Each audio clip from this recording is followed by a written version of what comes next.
Welcome back to another episode of From the Petty Corner. I'm your host, Penny, and I'm so excited to share I have another guest here with me today. He is a top 4 super heavyweight contender. We've seen him on Road to the Title too, Mr. Makini, Big Mac Manu. Hey, what's up, everybody? Nice to be here. Happy to be here. Excited to talk shit.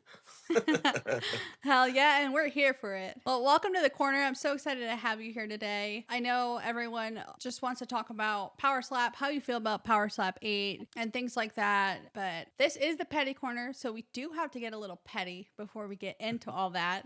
Well, So, definitely Power Stop 8, happy that people are catching on to the sport. Unhappy that I don't have my title fight that I believe I should be having against the crazy Hawaiian. But, it is what it is. I don't make the calls, but usually 3-0 means you get a title shot. 2-1 doesn't sound as cool, Danny.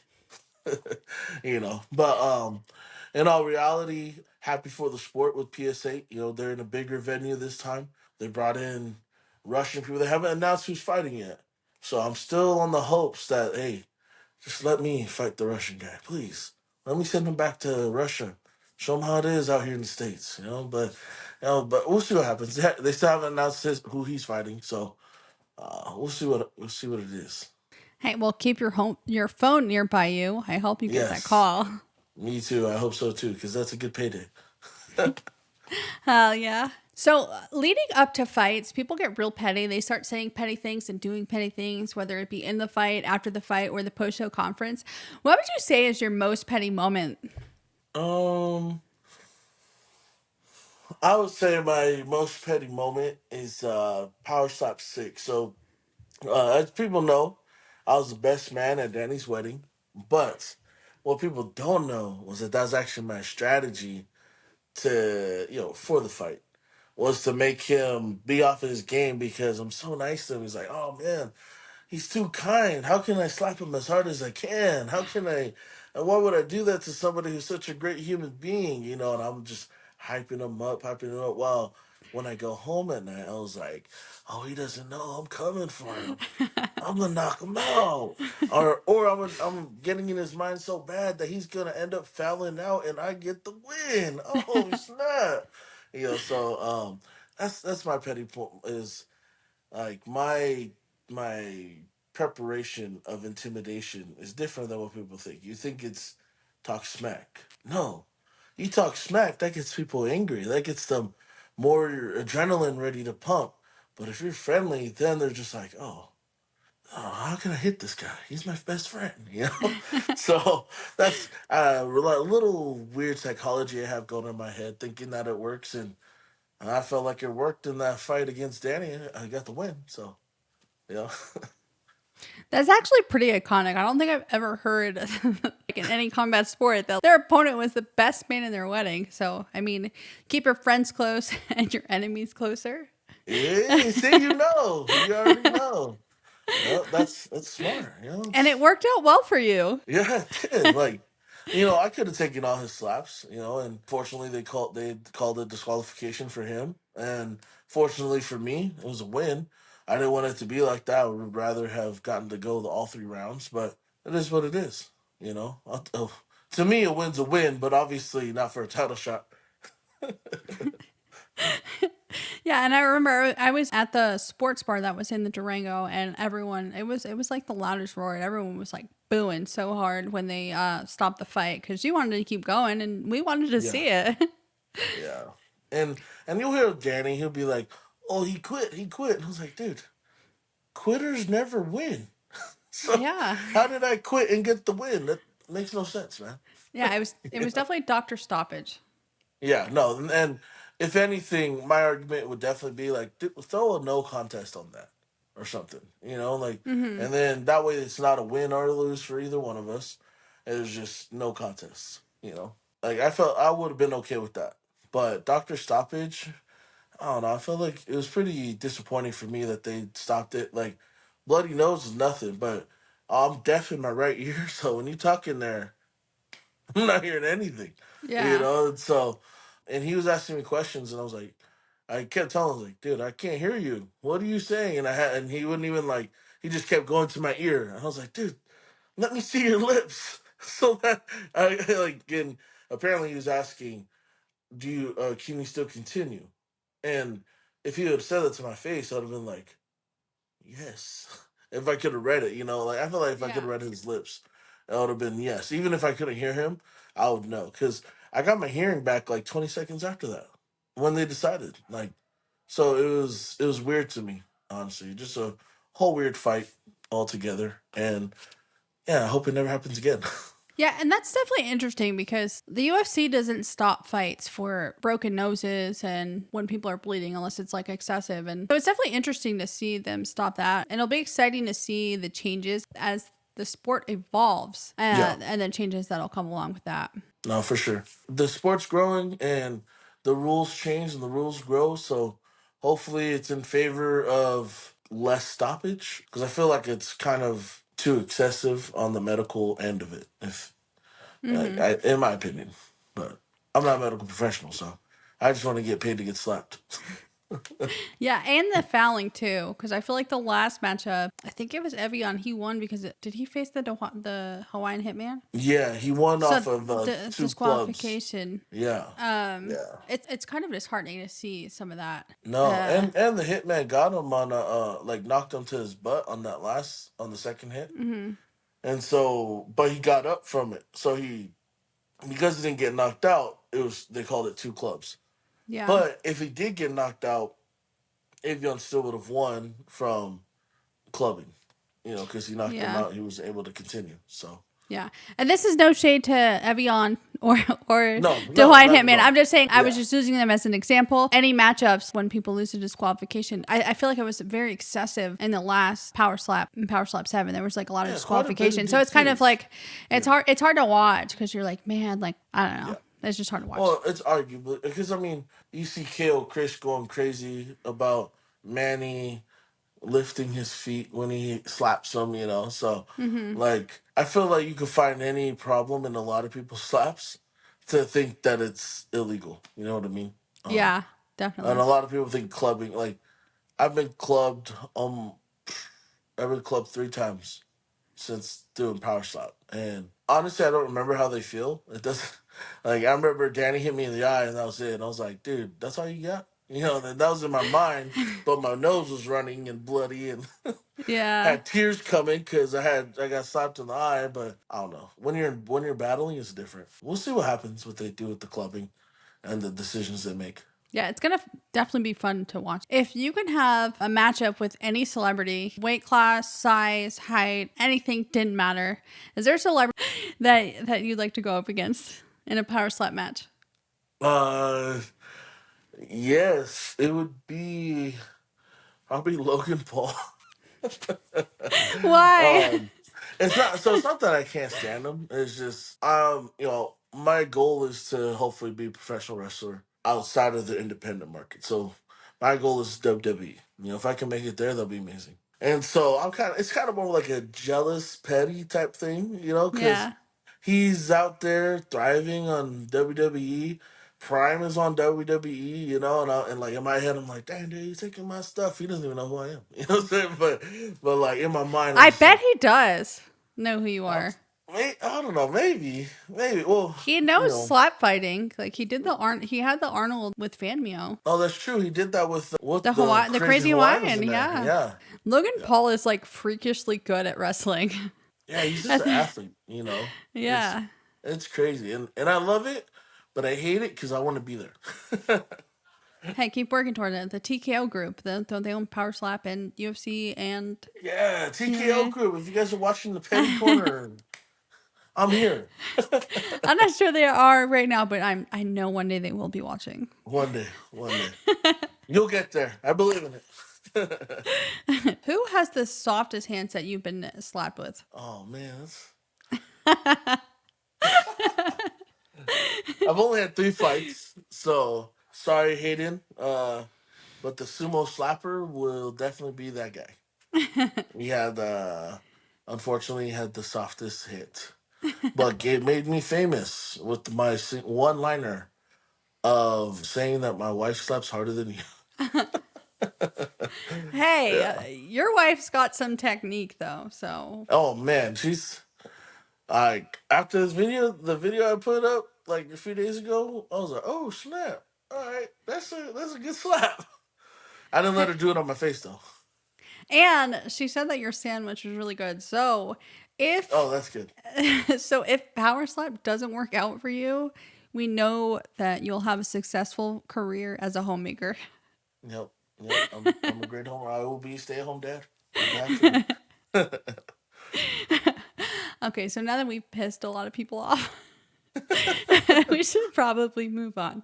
But All right. speaking of your wife, how is she doing? You guys coach a volleyball team together? Yes. So we coach volleyball in high school for boys and for girls. Fall season, girls season, and then spring is boys season. I'm the head coach for the boys team, and she's the head coach for the girls team. It's at Herpa Valley High School, which is her alma mater. This year she's starting. It's called the volleyball club. I don't know if you're familiar with sport clubs, but it's just to grow the community, the area there for individuals who want to get better at that sport. And so she's very passionate about volleyball. You've seen her; she's the same height as me.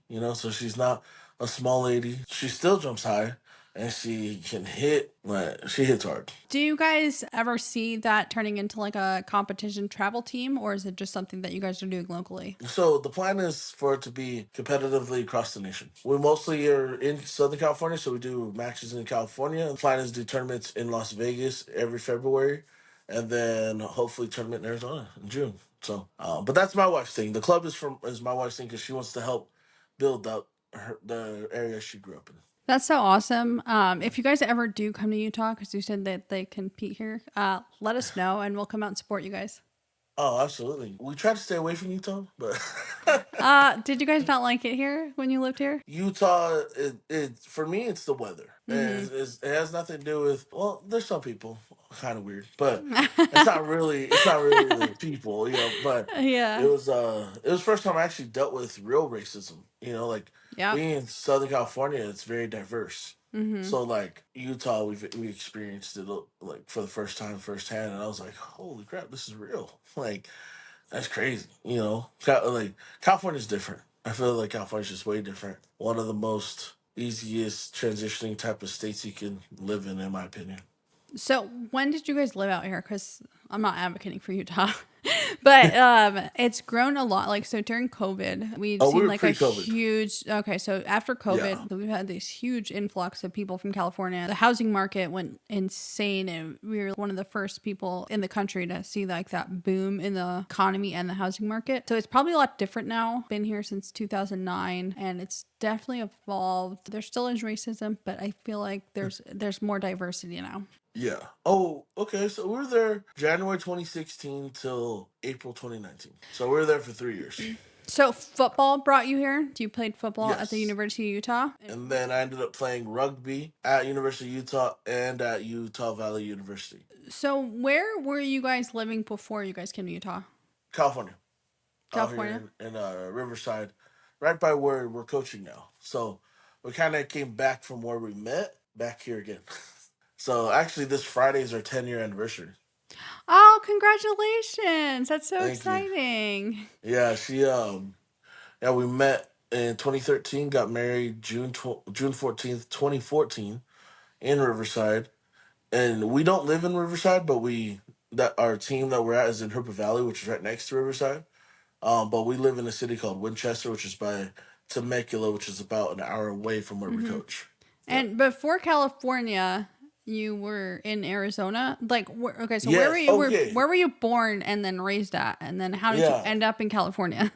Okay. So I was actually born in California. Raised in California till I was 8. When I was 8 years old, my dad had a job that moved us, our whole family, out to Arizona, to Gilbert, Arizona first. Then we're in Arizona. Or we're in Gilbert, Arizona from when I was in 4th grade till 7th grade. So I was there for like 3 years. And then we moved to Casa Grande, Arizona, which is where we met our mutual friend. Well, I met our mutual friend, not we, but and I went to 8th grade throughout high school with him until I moved to California my junior year. So I moved back to my hometown of Carson, California, and finished my high school there for half of my junior year and my senior year. And that move was for football. Athletics is not the it's not the thing. I'm trying to get highly recruited and whatnot. Moving to California, I got to change my whole life. So I was there first, then went to Arizona. I didn't have the greatest experience in Arizona, because I was a little chubby boy, and like my that's actually puberty, basically 8 to 16. That's like the biggest group age area of puberty. So a lot of kids, they didn't know what Polynesians were at the time, so I either was black, Mexican, or a Native American. So they and then if I wasn't a Native American, they didn't like me. But when I moved back to Carson, all diverse. That helped develop me on my mindset now. I feel like if I would have just lived in Arizona, I don't think Power Slap would ever be in my. I don't think this would ever have existed because in my like where my life was going while I was in Arizona wasn't of the best place. Is Casa Grande like a little bit smaller town living, and then California's like a bigger city, so you kind of have like Yeah, to like have that tougher skin? yeah, and it was more dangerous because like Carson is next to Compton, Long Beach, Torrance, so it's an inner city ghetto area. Is what people see it as. But I don't.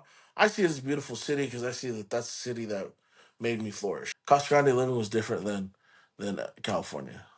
Yeah, out of Yeah. my 30 years of life, 8 of them was spent in Arizona, and I think it was actually my most impressionable years of life, 8 to 16.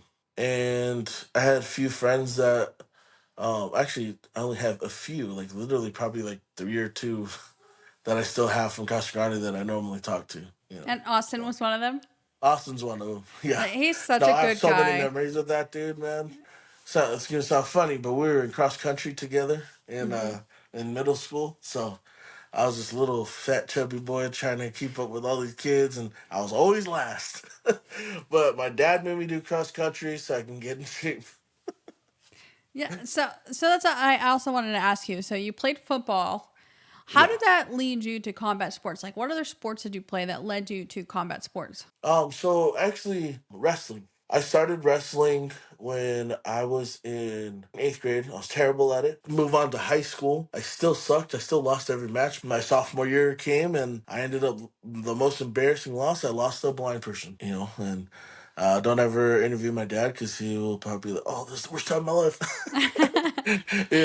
It just I didn't know technique. I didn't have experience, and this blind kid pinned me. It was kind of embarrassing, but it was something about wrestling because football was my family sport, so I always did football. Like my freshman year is my first year playing football. I didn't glow in football till my senior year, but my junior year, wrestling helped me get that the edge I needed to be better my senior year. And that was the first time I lost 4 matches that year, and I won like 20.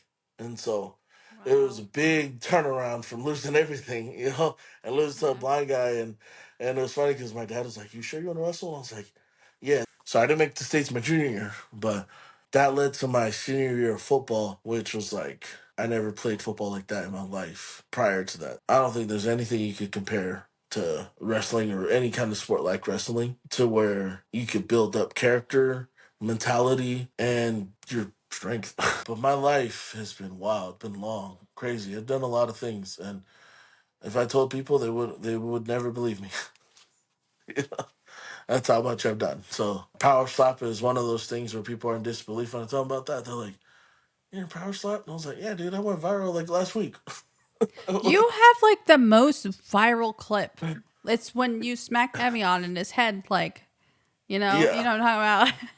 yeah, my very Like, first that's like slap the ever. most viral slap on Power Yeah. Slap because his head went like, it looked like it spun around on his. It was his hair. His hair made the effect look even crazy. Yeah, that was wild. Yeah. But yeah, it sounded like when you had lost to the blind guy, that was almost like a turning point in your athlete career. When that happened to you, did you like go back and work harder? And I've also heard that wrestling is the most grueling sport for a high schooler because it's a lot of discipline. So Yeah. That drove me to want to get better. And I didn't want to end wrestling on losing to a blind person. And I'm pretty sure that was like my last match of the year too. So not only did I end the year losing to a blind guy, I'm going into the next year with hope with family members telling me, "Yeah, you probably shouldn't wrestle. You don't, you lose and you lost to one guy." But in my mind, I'm just like, no, this. It's not even just the losing for me. It was just the Mm-hmm. workout, the work ethic you got to put in it. Mm-hmm. When I went to Carson High School, that coach changed everything because this coach was like, "Nah, we all train to be big. We all train to be fast." Mm-hmm. And honestly, I had to pay tribute to wrestling for why I'm able to walk around at 430 pounds. Like when I did PS6, I was 430. I weighed in at 431. I don't see any other 430 pounders out there like being able to just be an athlete. Because I can still run, I can still jump. I don't not do anything. I have to be able to play volleyball to coach volleyball. So, is there something specific that you can remember your old coach has taught you or said to you that stuck with you that you always carried with you for training for anything that you do or that you used to train your volleyball team? Yeah, his biggest thing, which I think is cross or is able to cross over to any sport, anything you do, anything in life. It might be weird. I don't know. It stuck with me, but it might be weird to others. But it was called awareness. You know. Mm-hmm. And I remember you saying that awareness could get you a lot of places. I remember his example was being at a bar. If you're a person that doesn't want confrontation or want to fight somebody, you see somebody acting rowdy in a corner, you go away from Mm-hmm. that area, just so you're aware that you don't want to hurt that person, or the awareness can keep you out of dangerous situations. Being aware can help protect you. So, how does your background in all of your sports actually lead you to Power Slap? Did someone reach out to you from Power Slap or did you show up to an exhibition? Like, how did that all work out for you to lead you to where you are to road to the title and Yeah. being a striker? Got to sumo wrestling in 2001, which I don't know if you knew that, but I I got to sumo did. wrestling. Oh, you did? Actually, Okay. yeah, because I watched Road to the Title. So, like, Oh, you okay. sumo wrestled with the guy and you talked about your background a little bit.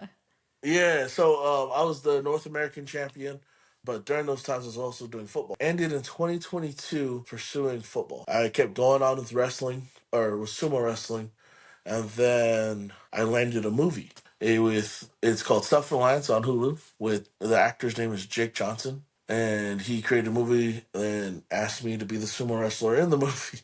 So, sumo wrestling got me to get my first major film. It actually led to from February to about October before we started filming for the show. It was probably the hardest time for my marriage with me and Liana and why. And it was just like, because we had lost our home in February last year. We were living in hotels and trying to just stay afloat and still go coach at Herbert Valley, because those kids don't know what we do, right? And like, Mm-hmm. they don't know that we were homeless at a time while coaching them. And so this was 2023 and it was hard. I did a sumo tournament. I ended up hurting myself. And so I was out of work from February till about August, where I couldn't physically do anything. It was left on that responsibility of Liana. And so luckily by that July, we were able to find a place to live in, which we're living now. But still, it was hard because it was expensive, and we're just like, "Oh, what do we do?" We like shared a house with a bunch of people, so that's not ideal for a family. We're living in the house, seven of us, and we're just like, all right, this is it. This is just temporary. This is temporary, and we're literally sitting in our little room together, and then I see Power Slap. Hitman knocking out Slap for cash. And it was Instagram reel. So it just popped up on my feed and I was like, I showed my wife, she's like, oh, cool. And then I tapped down the rabbit hole and then saw Power Slap on YouTube. So I then watched these fights and I was like, 3 rounds, people just slapping each other. And I was like, I think I could do this. I told my wife, and I saw an interview that Dana White did saying how people made life-changing amount of money. And that for me was like, dude, I'm at the low and like I can't work a regular construction job. I can't do it because my body's not allowing me. That led me to like I need something. I need something to feel like I'm doing something for my family because like I've never been depressed before until around that time. It was the first time like I felt any sort of form of depression because I've always been proud of myself, always been pumped like ever since I moved to California. And it's just my mind, I would never let myself get down low. When I couldn't provide for 6 months, I'm just like in the low of lows. And then I was like, babe, I'm gonna sign up for this. And my wife's like, uh, okay, if you want to, she's like, you do crazy things, right? And so they have casting on the website, and I was like, they're probably not gonna pick me. Go right in the casting, put my all my information down. I type in all my accolades, anything I've ever done, and then very next day I get an email and saying, "Hey, are you available to do a Zoom call?" And this is with I believe Erica and Frank. They're the head. Erica runs the talent, and Frank's like the president of Power Slap. They hop on a Zoom call with me, and they say, "Hey, we really like what you think. What do you think you could do, bring to the table?" And then I was like trying to sell myself to them, and then this was in August. And so it kind of went quiet. And I was like, oh, okay, I guess it's not going to work out. Then out of nowhere, they say, hey, I need you to get this test done here. We're going to fly you out this day. This is when the shooting starts. And this is what your pay will be, blah, blah, so and so. And I was like, what? And this is 2 weeks prior to when I have to get out there. We're mid season of our best volleyball season ever. So we ended the season last season 29-3. And so, like for us, it's like everything right now. Especially with how our life is going, like everything is that. And then I told my wife, Power Slap is weird, right? No, this isn't it's new. There's millions of followers on Instagram with this place. Dana White owns the company, and I'm like trying to sell it to my wife, telling her like I literally watched this podcast where it said that a guy made a life changing amount of money, and it changed his life. And I was like, I think I could possibly be one of those guys. Then it literally got down to like the last week, and I was still doing all the tests, and I still wasn't sure if I was gonna go. And I literally told my wife, like, "Hey, I got to do this, and I know it's gonna be hard for us, but I'll be gone for 12 days. Just let me do this. I'm gonna do my best, and whatever happens, happens." And she's like, "All right." Literally left with $37 in our bank account to go film this show. And I know my wife; she won't ask people for help. And so I'm here stressing. I go to Vegas, and our first fight is 2 days after we get into town. And I won the fight. It was against Avion, and they gave us the checks right after. And I couldn't cash, I couldn't give it to my wife, and I was like stressed for the whole weekend. And so when I was really at the show or recording, I was just like, I gotta win, even though I'd never worked out for this crap or for the show. I'm gonna do my best, and if I win, I win. If I lose, I lose. But I'm not gonna go without trying. And then I ended up winning out the house, and ended up fighting Danny in Power Slap 6. But it really changed my life going to that house. They loved me then. Went there and came home with Dana. It wasn't like Dana wasn't lying. Came home with a life changing amount of money Wow. from not working for 6 months. Like that, like made me feel good. Made me feel like okay, you know what? I'm gonna take Power Stop serious. Yeah. And so that's how I ended up in Power Stop. That I'm really sorry to hear all the struggles that you guys went through. I can't imagine what that would be like, but I'm sure that made you guys grow closer together. And I'm glad that you had this opportunity that helped change your life and your family's life. And I'm really excited for your future to see like what's to come for you guys. No, no, I'm excited too. It's a lot harder when living it. Now that Yeah. you're past it, it's like, I'm not saying that we're the best financial place in life, but whoever is when they're Mm-hmm. trying to get to like when their goal is riches. So Yeah. that's the goal, but also living a happy life is huge for us too. So Mm-hmm. So you guys have one son. yes. When's baby number two coming? And hopefully anytime I'm hoping I get pregnant soon.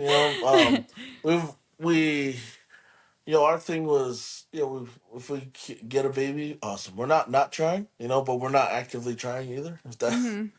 if that makes sense. But no, it's great. Wino here, he's 12 now. And life has been great. He has Down syndrome, and so I feel like a lot of people thought it was gonna be hard, but to be honest, I feel like it's a lot easier because he sees the world for what it is, Mm-hmm. and it's not like he nothing can. I feel like a 12-year-old kid without it can be manipulated in any way. Mm-hmm. Like they can be told that something's bad is good or something good is bad. Why? Man, he's on his own plane, like Yeah. he knows what's wrong and he knows what's right. And so you try to tell him, he'll be like, no. That's not right. Mm-hmm. He'll tell you straight up, like he's not allowed to eat dairy because he's allergic to dairy. Mm-hmm. You know, he can't eat gluten, and like he never eats cheese unless it's Daiya cheese, like the vegan type cheese. Mm-hmm. And so like when people give him food, he'll look. He's like, "This has cheese on it. I can't eat this." And even though he's a big boy, he can eat a lot, but Mm-hmm. he won't eat cheese. He won't eat what he's not allowed to eat because he grew up eating that way. And Yeah.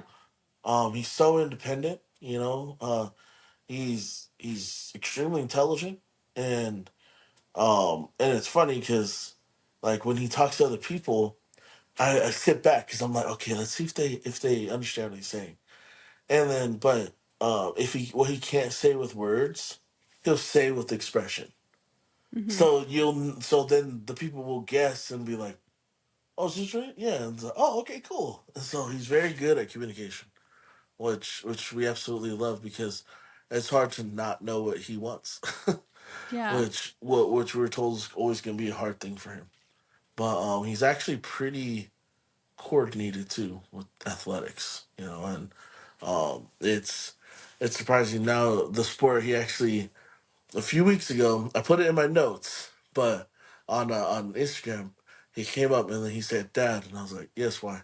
He's like, "I want to do wrestling," and then I was like professional wrestling or what kind of wrestling?" He's like, then started naming off my athletes from the wrestling because I coach wrestling as well, Mm-hmm. at the same school. And he started naming off the athletes' names from my wrestling team. And he's like, "Oh, I want to wrestle like Kona, like Brianna, but like all these athletes." And I was like, "Oh, so you're not?" He's like, "Yes, I want to be a wrestler." And I was like, "All right." And so we started training wrestling, And so I put him in jiu-jitsu, but I don't know jiu-jitsu, so I'll stick with something I know. It's very you know. technical, but like wrestlers are really good at jujitsu. Yeah, I that's what I heard. I did one jiu-jitsu tournament once, and someone taught me how to do a guillotine, and that's all. And that's how I won gold.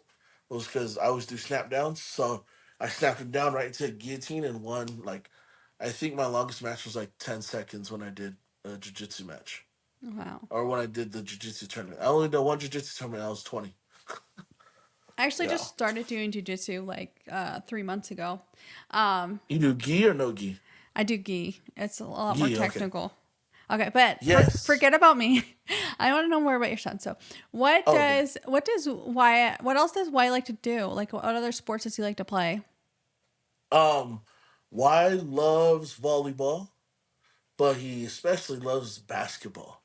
Oh. And he loves to shoot hoops. We actually bought him 2 years ago. We bought him a 6'6" height um, hoop so it could fit in his room. And like we thought it was gonna take him a long time to be able to shoot on a regular 10-foot rim.